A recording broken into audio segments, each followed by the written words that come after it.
Dear students, আমরা ইলেকট্রোস্ট্যাটিক্সের capacitor and capacitance এই চ্যাপ্টারে আলোচনায় ছিলাম। তো আজকে আমাদের আলোচনার বিষয় হচ্ছে কয়েকটি ধারকের ধারকত্ব নির্ণয়। ঠিক আছে, কয়েকটি ক্যাপাসিটারের ক্যাপাসিট্যান্স কিভাবে নির্ণয় করতে হয় সেটি আমরা আলোচনা করব। তো প্রথম যে আলোচনাটা করব সেটা হচ্ছে সমান্তরাল পাত ধারকের ধারকত্ব। ঠিক আছে, তাহলে এইটা হচ্ছে আমাদের সমান্তরাল পাত ধারক। সমান্তরাল পাত ধারকের দুটো প্লেট আছে, একটা এ প্লেট একটা বি প্লেট। এ প্লেটটা হচ্ছে মূল প্লেট যেখানে আমরা আধান দেব। ঠিক আছে, এ প্লেটটাই আমাদের প্রদত্ত আধানকে ধারণ করে রাখবে, ধরে রাখবে। বি প্লেটটা কি হচ্ছে না, তো বি প্লেটটা হচ্ছে সাপোর্টিং প্লেট, ভূ সংলগ্ন পরিবাহী। যে সাপোর্টিং প্লেটটা কি করবে, এ প্লেটে আধানকে ধরে রাখতে সাহায্য করবে, বেশি বেশি করে আধানকে ধরে রাখতে সাহায্য করবে। ঠিক আছে, অলরেডি তোমরা ধারকের মূল নীতিতে দেখেছো ভূ সংলগ্ন পরিবাহী কিভাবে ইন্ডাকশনের মাধ্যমে এ প্লেটের পোটেনশিয়াল ড্রপ করিয়ে কমিয়ে দিয়ে তা এর ক্যাপাসিট্যান্স অর্থাৎ ধারকত্বকে কিভাবে বৃদ্ধি করতে পারে, সেই প্রিন্সিপালটা আমরা এখানে কাজে লাগাবো। ঠিক আছে, তাহলে এই দুটো প্লেট সমান্তরালভাবে রাখা আছে, সেই জন্যই এদের নাম হচ্ছে কি সমান্তরাল পাত ধারক। তো বেশ, সমান্তরাল পাত ধারকে আমরা কি করলাম, প্লাস কিউ পরিমাণ চার্জ দিলাম। ঠিক আছে, এই ধারকের যে প্লেটগুলো আছে প্রত্যেকটা প্লেটের ক্ষেত্রফল মনে করলাম আলফা। এখানে প্লাস কিউ চার্জ দিলে চার্জগুলো কোথায় চলে আসবে, ধারকের একটা পৃষ্ঠে চলে আসবে নিচের দিকে। ইন্ডাকশানের ফলে বি ধারকের ওপরের দিকে মাইনাস কিউ চার্জ জমা হবে এবং বি ধারকের নিচের দিকে প্লাস কিউ চার্জ জমা হওয়ার কথা ছিল, কিন্তু তারা মুক্ত আধান হওয়ায় তারা কি করবে না, তো গ্রাউন্ডে চলে যাবে। কারণ বি প্লেটটা তোমরা দেখতেই পাচ্ছ গ্রাউন্ড করা আছে, আর মানে পৃথিবীর সঙ্গে সংযোগ করা আছে। ঠিক আছে, যদি 100% ইন্ডাকশান হয় তাহলে প্লাস কিউ চার্জের জন্য বি প্লেটেও মাইনাস কিউ চার্জই জমা হবে। ঠিক আছে, এবং এখানে যে ইলেকট্রিক ফিল্ডটা তৈরি হবে সেই ইলেকট্রিক ফিল্ডটা কী হবে, সুষম হবে। ইউনিফর্ম ইলেকট্রিক ফিল্ড তৈরি হবে। সুষম ইলেকট্রিক ফিল্ডকে তোমরা জানো কিভাবে আঁকতে হয়, সমান্তরাল কিছু সরল রেখা দিয়ে তাদেরকে রিপ্রেজেন্ট করতে হয়, তাই করলাম। যদিও এন্ডে গিয়ে কিছু বলরেখা একটু বেঁকিয়ে যাবে, মানে এন্ডে আর ফিল্ডটা সুষম থাকবে না, কিন্তু এটা খুব কম সংখ্যক হবে বলে আমরা এটাকে নেগলেক্ট করব। ঠিক আছে, অর্থাৎ এই পাত দুটো বিশাল আকৃতির পাত বলে আমরা কল্পনা করতে পারি, এবং সেখানে যে এন্ডে যে সামান্য ইলেকট্রিক ফিল্ডটা একটু ইউনিফর্ম থেকে একটু সরে গিয়ে একটু নন ইউনিফর্ম হবে, সেই ব্যাপারটাকে আমরা এখানে ইগনোর করব। ঠিক আছে, আচ্ছা, এই প্লেট দুটোর মধ্যে ব্যবধান হচ্ছে কি না, তো ডি। ওকে, বেশ, এদের মধ্যে যে পোটেনশিয়াল ডিফারেন্স সেটা হচ্ছে কি না, তো ভি। ঠিক আছে, তো এখন এর ধারকত্ব নির্ণয় করতে গেলে আমাদের যে কি ফর্মুলাগুলো লাগবে, কিস, সেই কিসগুলো আমরা একটু দেখে নিই। 1 নম্বর যেটা লাগবে সেটা হচ্ছে, তোমরা অলরেডি দেখেছো গসেস থিওরেম পড়ার সময়, যে অসীমভাবে বিস্তৃত একটা পাতের যদি এক পৃষ্ঠে আধান থাকে তাহলে তার নিকটতম বিন্দুতে ক্ষেত্র প্রাবল্য E equal to sigma by 2 epsilon হয়, equal to sigma by 2 k epsilon naught লিখতে পারি, যেখানে কে হচ্ছে কি ওই মাধ্যমের ডাই ইলেকট্রিক কনস্ট্যান্ট, অর্থাৎ এই পাতটা যেখানে রাখা হয়েছে, যে মাধ্যমে রাখা হয়েছে সেই মাধ্যমের পরাবৈদ্যুতিক ধ্রুবক। ঠিক আছে, এই ফর্মুলাটা আমাদের লাগবে। 2 নম্বর যে ফর্মুলাটা লাগবে সেটা হচ্ছে কি না, তো E equal to minus dv dx, এই ফর্মুলাটা লাগবে। এক্ষেত্রে ডিভি মানে হচ্ছে এ এবং বি এর মধ্যে যে পোটেনশিয়াল ডিফারেন্স এইটা, তো সেই পোটেনশিয়াল ডিফারেন্সটা আমরা ডিভি না বলে ভি বলবো এক্ষেত্রে। এবং ডিএক্স মানে হচ্ছে এদের মধ্যে ব্যবধান, বিএক্সটাকে আমরা ডি বলবো। মাইনাস চিহ্নকে আমরা নেগলেক্ট করব, কারণ আমরা কেবলমাত্র মান নিয়ে ইন্টারেস্টেড। ওকে, তাহলে আমাদের ফর্মুলাটা কি দাঁড়ালো? আমাদের ফর্মুলা দাঁড়ালো V equal to E into D. এই সিম্পলেস্ট ফর্মটা আমরা এক্ষেত্রে ব্যবহার করব। ওকে, এবং থার্ডলি আমরা যে ফর্মুলাটা ব্যবহার করব সেটা হচ্ছে ধারকত্ব নির্ণয়ের যে মূল ফর্মুলা জেনেছো আগের ভিডিওতে, সেটা কি না, তো Q equal to C V, therefore C equal to Q by V. এই ফর্মুলাটাও আমরা এক্ষেত্রে ইউজ করব। ঠিক আছে, এই তিনটে ফর্মুলা আমরা এখানে ইউজ করব একটা সমান্তরাল পাত ধারকের ধারকত্ব নির্ণয়ের ক্ষেত্রে। ঠিক আছে, তো এখন সমান্তরাল পাত ধারকে আমরা যে জিনিসগুলো ধরেছি সেইগুলো একবার লিখে নিই। তাহলে আমরা কি লিখলাম? পাতের ক্ষেত্রফল সমান আলফা, এ এবং বি এই দুটো পাতেরই ক্ষেত্রফল কি আলফা। আধানের তলমাত্রিক ঘনত্ব সমান sigma equal to Q by alpha. Okay, মানে আলফা ক্ষেত্রফলে আধানের পরিমাণ হচ্ছে কিউ, তাহলে একক ক্ষেত্রফলে আধানের পরিমাণ কত? Q by alpha. তাহলে কিউ বাই আলফা এটাই হচ্ছে আধানের তলমাত্রিক ঘনত্ব সিগমা। মাধ্যমে পরাবৈদ্যুতিক ধ্রুবক সমান কে। এখানে মাধ্যম মানে এ এবং বি পাতের মধ্যে যে মাধ্যম, সেই মাধ্যমে পরাবৈদ্যুতিক ধ্রুবক হচ্ছে কে। ঠিক আছে, বায়ু নাও থাকতে পারে, প্যারাফিন থাকতে পারে, মোম থাকতে পারে, কাঁচ থাকতে পারে, তাই না, যে কোনো উচ্চ পরাবৈদ্যুতিক। তাহলে এখন এ ও বি এই পাতদ্বয়ের মধ্যবর্তী স্থান যেটা রয়েছে, এই মধ্যবর্তী স্থানে তড়িৎ ক্ষেত্র প্রাবল্য কত এবার দেখে নিই। তাই লিখি আমরা যে এ ও বি পাতের কি লিখলাম? এ ও বি পাতের মধ্যবর্তী স্থানে তড়িৎ প্রাবল্য ই ইজ ইকুয়াল টু, দেখো এখানে বিষয়টা কি, দেখো এ পাতের জন্য তড়িৎ প্রাবল্য কোন দিকে কাজ করবে?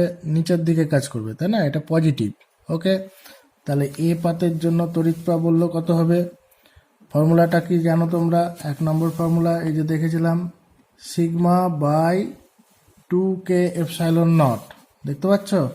এই দেখো sigma by 2k epsilon naught. তাহলে এখানে আমরা লিখি এ পাতের জন্য sigma by 2k epsilon naught. এবার বি পাতেও তো আধান আছে, তাই না? তাহলে বি পাতে আধানের জন্য মধ্যবর্তী স্থানে ক্ষেত্র প্রাবল্য কত হবে? দেখো বি পাতে কি রকম আধান আছে? বি পাতে কিন্তু নেগেটিভ আধান আছে। তাহলে নেগেটিভ আধানের জন্য বড়রেখা কোন দিক থেকে কোন দিকে আসা উচিত? ওপর থেকে নিচে নামা উচিত, তাই না? তাহলে বি পাতের জন্য ক্ষেত্র প্রাবল্যের অভিমুখ ওপর থেকে নিচের দিকেই আসবে, কারণ বড়রেখা সবসময় নেগেটিভে এসে মিলিত হয়। বেশ, এবং বি পাতেও কি পরিমাণ আধান আছে? কিউ পরিমাণেই আধান আছে, অর্থাৎ বি পাতেরও সারফেস ডেন্সিটি অফ চার্জ, আধানের তলমাত্রিক ঘনত্ব কত? সিগমা। কাছাকাছি বি পাতের জন্য ক্ষেত্র প্রাবল্য আমার একই হবে এবং তার অভিমুখটাও একই হবে। অভিমুখ এক হওয়ার জন্য প্লাস দিলাম এবং তার মানটা লিখলাম sigma by 2k epsilon naught. তাহলে ইজ ইকুয়াল টু আমার কি দাঁড়ালো? Sigma by K epsilon naught. Okay, তাহলে এটাকে আমরা এখন ইকুয়েশন নাম্বার 1 দিয়ে রাখলাম। এখন তোমরা জানো যে এ এবং বি পাতের মধ্যে পোটেনশিয়াল ডিফারেন্স হচ্ছে ভি এবং তাদের ব্যবধান হচ্ছে ডি। তাহলে আমরা লিখি এখন এ ও বি পাতের মধ্যে বিভব পার্থক্য ভি ইজুকাল টু, কি ফর্মুলা ইউজ করব? 2 নম্বর ফর্মুলা ইউজ করব। এখানে দেখো 2 নম্বর ফর্মুলায় কি লেখা আছে? V equal to E into D. তাহলে আমরা এখানে সেটাই লিখছি, V equal to E into d. ভুল লিখলাম, E into d is equal to E এর ভ্যালু কত? ই এর ভ্যালু হচ্ছে sigma by K epsilon naught into d. Okay, তাহলে এটাকে আমরা 2 নম্বর ইকুয়েশন দিয়ে লিখলাম। ঠিক আছে, এইবার সমান্তরাল পাত ধারকের ধারকত্ব সি ইজিক্যাল টু, অতএব লিখে ফেলি ধারকত্ব সি ইজিক্যাল টু, তোমরা কি জানো, কিউ বাই ভি। ঠিক আছে, তাহলে C equal to Q by V. তাহলে কিউ এর মান হচ্ছে কিউ বাই ভি এর মান কত পেয়েছো 2 নম্বর থেকে লেখো। দেখো 2 নম্বরে ভি এর মান কত আছে, sigma by K epsilon naught into d. Okay, বেশ, ইজ ইকুয়াল টু দেখো কিউ মানে কি, কিউ মানে হচ্ছে, দেখো এখান থেকে আমরা কিউ এর ভ্যালু কি পেতে পারি, অতএব দিয়ে লিখে রাখো, সুবিধা হবে বুঝতে। কিউ মানে হচ্ছে সিগমা ইন্টু আলফা, তাই না? কিউ মানে হচ্ছে সিগমা ইন্টু আলফা, কাজে কাজে কিউ এর ভ্যালুটাকে আমরা সিগমা ইন্টু আলফা লিখলাম, নিচে সিগমা ইন্টু ডি থাকলো, কে এপসাইলন নটটাকে ওপরে নিয়ে গেলাম। ঠিক আছে, এবার সিগমা সিগমা ক্যান্সেল আউট করলাম, therefore C equal to K epsilon naught alpha by D. ঠিক আছে, তাহলে এটাই হচ্ছে কি আমাদের সমান্তরাল পাত ধারকের ধারকত্বের ফর্মুলা। ওকে, যদি শূন্য মাধ্যম হয়, যদি মাধ্যমটা শূন্য মাধ্যম হয় এবং এসআই ইউনিট হয়, এটা এসআই ইউনিটে বার করা হয়েছে, ইকুয়েশন নম্বর 3 দিয়ে রাখো, এটা এসআই ইউনিটে বার করা হয়েছে আগেরটা।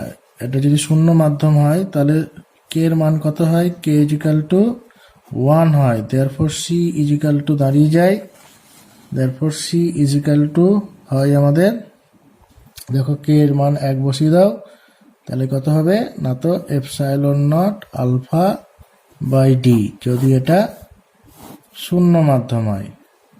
ঠিক আছে, বোঝা গেল? আমাদের নেক্সট আলোচনার বিষয় হচ্ছে মিশ্র পরাবিদ্যুৎযুক্ত সমান্তরাল পাত ধারকের ধারকত্ব। ওকে, তাহলে এটাও একটা সমান্তরাল পাত ধারক, কিন্তু এটা মিশ্র পরাবিদ্যুৎযুক্ত সমান্তরাল পাত ধারক, মানে এতে একাধিক ডাইলেকট্রিক মিডিয়াম রয়েছে। দেখো এ এবং বি এই দুটো পাত মিলে একটা সমান্তরাল পাতধারক তৈরি হয়েছে, এরা সমান্তরাল বলেই পাতধারকটা সমান্তরাল। এদের মধ্যে যে গ্যাপটা আছে সেই গ্যাপে দুটো মিডিয়াম আছে, একটা K1 ডাইলেকট্রিক কনস্ট্যান্ট যুক্ত, একটা K1 পরাবিদ্যুৎ যুক্ত মাধ্যম যুক্ত, আর একটা কি না, তো K2 পরাবিদ্যুৎ যুক্ত মাধ্যম। ঠিক আছে, তাহলে একটা ডাইলেকট্রিক কনস্ট্যান্ট হচ্ছে K1, একটা হচ্ছে কি K2। K1 যে মাধ্যমটা আছে তার উইথ হচ্ছে, তার প্রস্থ হচ্ছে x1, আর K2 মাধ্যমের প্রস্থ হচ্ছে কি x2। ঠিক আছে, তার মানে এই মাধ্যমের ডাইলেকট্রিক কনস্ট্যান্ট মানে পরাবিদ্যুৎ ধ্রুবক হচ্ছে K1, প্রস্থ x1, এই মাধ্যমের ডাইলেকট্রিক কনস্ট্যান্ট K2, প্রস্থ x2। তাহলে এ আর বি এর মধ্যে যে ব্যবধান, সেই ব্যবধানটা কি হয় না, তো ডি হয়। তাহলে D actually x1 plus x2, তাহলে লিখি D equal to x1 plus x2। Okay, বেশ, এবার এখানে এই মাধ্যমের ডাইলেকট্রিক কনস্ট্যান্ট আর এই মাধ্যমের ডাইলেকট্রিক কনস্ট্যান্ট আলাদা হওয়ার জন্য এই দুই মাধ্যমে তড়িৎ ক্ষেত্র প্রাবল্য আলাদা হয়ে যায়, বুঝতে পারলে? কারণ তড়িৎ ক্ষেত্র প্রাবল্য তোমরা জানো, তড়িৎ ক্ষেত্রের প্রাবল্যের ফর্মুলা কি জানো, যেটা আমাদের কি ওয়ার্ড সেখানে লাগবে সেটা আমরা লিখে রাখি। 1 নম্বর যেটা লাগবে সেটা কি না, তো E equal to sigma by K epsilon naught. 2 number কি লাগবে, 2 নম্বর লাগবে V equal to E into d. 3 number কি লাগবে, 3 নম্বর লাগবে C equal to Q by V. ঠিক আছে, এই 3টে ফর্মুলা আমাদের লাগবে। তাহলে দেখো, যেহেতু মাধ্যম দুটোর কে আলাদা, সুতরাং এখানে ই আর এখানকার ই আলাদা হবে, তাই না? এখানকার ই হয়ে যাবে কি না, তো E1, আর এখানকার ই হয়ে যাবে E2। ওকে, তাহলে ই যদি চেঞ্জ হয়ে যায় তাহলে ভিও চেঞ্জ হয়ে যাবে, তাই না? তাহলে এখান থেকে এইটুকুর মধ্যে পোটেনশিয়াল ডিফারেন্স হচ্ছে V1, আর এখান থেকে এইটুকুর পোটেনশিয়াল ডিফারেন্স হচ্ছে কি ধরলাম V2। তাহলে এ থেকে বি পাতের মধ্যে যে পোটেনশিয়াল ডিফারেন্স ভি অ্যাকচুয়ালি কি হবে তাহলে V1 প্লাস V2। ওকে, বোঝা গেল? এখানে এটাই আবার লিখি, V is equal two V1 plus V2 is equal two, দেখো ভি এর ফর্মুলা কি আছে, V is equal two E into D হয়।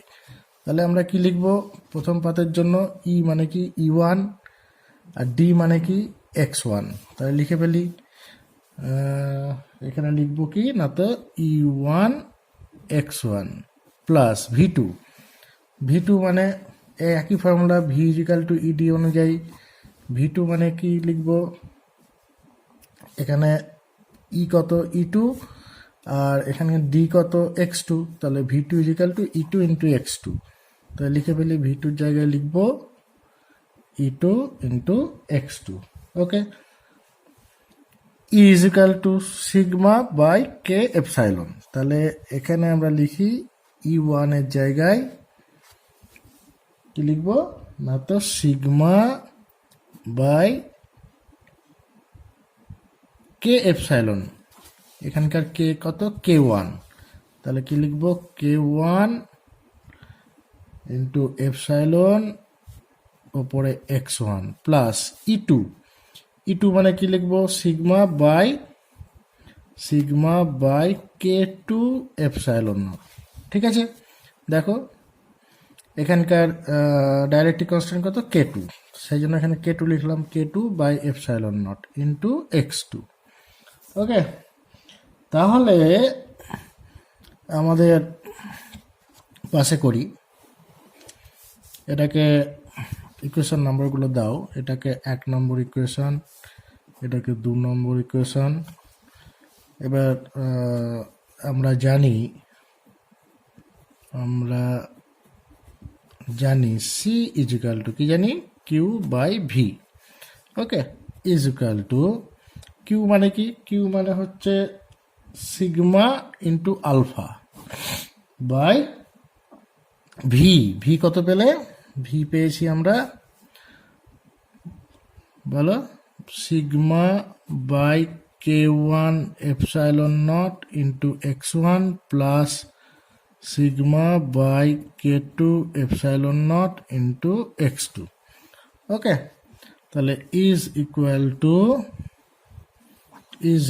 টু দেখো এখানে সিগমাগুলো কেটে যাবে, এই এপসাইলনটাকে উপরে তুলে দাও, তাহলে হবে epsilon naught alpha by X1 by K1 plus X2 by K2। Okay, তাহলে সি ইজ ইকুয়াল টু আমরা এই ফর্মুলা পেলাম, অর্থাৎ মিশ্র পরাবিদ্যুৎযুক্ত মাধ্যমের ধারকত্বের ফর্মুলা হচ্ছে C is equal to epsilon naught alpha by X1 by K1 plus X2 by K2। ঠিক আছে, এখন X1 X2 না দিয়ে অন্য কিছুও দেওয়া থাকতে পারে। ঠিক আছে, এখানে যদি বলে যে এদের মধ্যে ব্যবধান টি বেধের একটা পাত ঢুকিয়ে দেওয়া হলো, তাহলে তোমরা কি করবে, তোমরা এই টি বেধটাকে X1 মনে করবে আর ডি মাইনাস টি যেটা থাকবে সেটাকে X2 মনে করবে। ঠিক আছে, দিয়ে এই ফর্মুলায় বসিয়ে দেবে, তাহলে তোমাদের ওই কেসে ধারকত্বের ফর্মুলাটা বেরিয়ে যাবে। বোঝা গেল? এখন যদি এরকম হতো এ আর বি এর মধ্যে এখানে দুটো পরাবিদ্যুৎযুক্ত মাধ্যম না থেকে যদি এন সংখ্যক পরাবিদ্যুৎযুক্ত মাধ্যম থাকতো, তাহলে ব্যাপারটা কি হতো, তাহলে এখানে লিখি আমরা যে এন সংখ্যক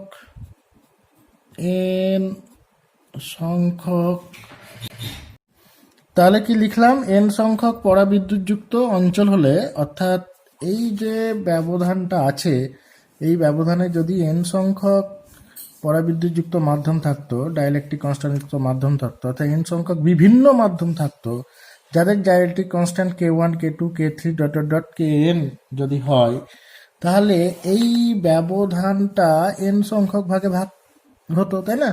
এবং প্রত্যেকটা ভাগের উইথ যদি আমরা x1 x2 x3 ইত্যাদি ভাবতাম, তাহলে আমরা লিখতাম যে টোটাল ব্যবধান d ইজিক্যাল টু কত না, তো x1 plus x2 plus x3 plus dot dot dot plus xn হতো, তাই না? তাহলে এক্ষেত্রে c কি হতো? অতএব এক্ষেত্রে c হতো c equal to epsilon naught alpha by, একদম এই ফর্মুলাটা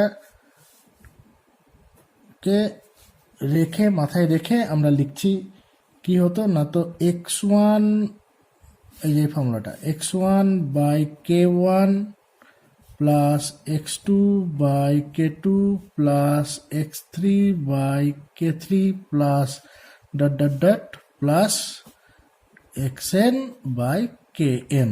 ঠিক আছে, তাহলে n সংখ্যক পরাবিদ্যুৎযুক্ত মাধ্যমের ক্ষেত্রে সমান্তরাল পাত ধারকের ধারকত্বের ফর্মুলা রাশিমালা এরকম হতো। ওকে, নেক্সট আলোচনার বিষয় হচ্ছে তড়িৎ ক্ষেত্রে শক্তি ঘনত্ব, অর্থাৎ energy density in an electric field. ঠিক আছে, তো একটা ইলেকট্রিক ফিল্ড হিসাবে আমরা কি করেছি না, একটা সমান্তরাল পাত ধারকের মধ্যে যে ইলেকট্রিক ফিল্ডটা থাকে, সেই ইলেকট্রিক ফিল্ডটার জন্য এখানে যে এনার্জি তৈরি হয়েছে সেই এনার্জি ডেন্সিটি এবার আমরা নির্ণয় করব।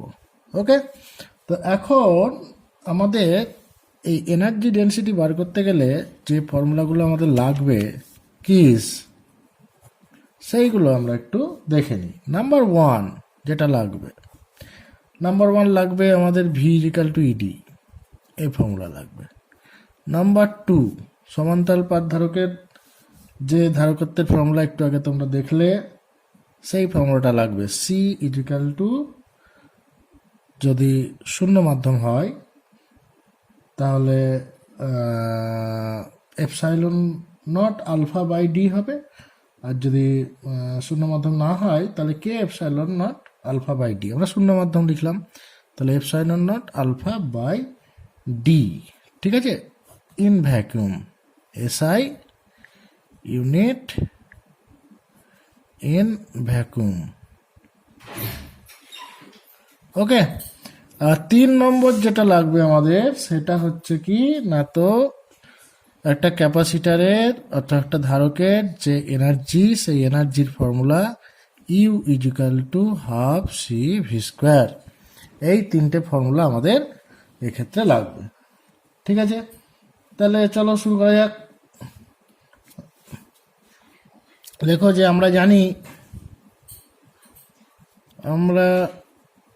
জানি কি জানি না, তো ওই যে ভি ইজিক্যাল টু ইডি। ঠিক আছে, এবং এটাকে 1 নম্বর সমীকরণ দিয়ে রাখো, এবং সি ইজিক্যাল টু কি জানি epsilon naught alpha by D লিখবে এখানে, এসআই ইউনিট ইন ভ্যাকুয়াম। এটাকে 2 নম্বর ইকুয়েশন দেবে। আর কি জানি, আর অতএব ইউ মানে কি, ইউ মানে হচ্ছে এই সমান্তরাল পাত ধারকের মধ্যে যে শক্তি, সেই শক্তির ফর্মুলা হচ্ছে কি না, তো half C V square equal to half C এর ভ্যালু কত, epsilon naught alpha by D, আর ভি মানে কত, ভি মানে হচ্ছে ই ইন্টু ডি তার স্কোয়ার। ঠিক আছে, এটা ডি, এটাও D, equal to half epsilon naught alpha E square D square by D. ঠিক আছে, ইজ ইকুয়াল টু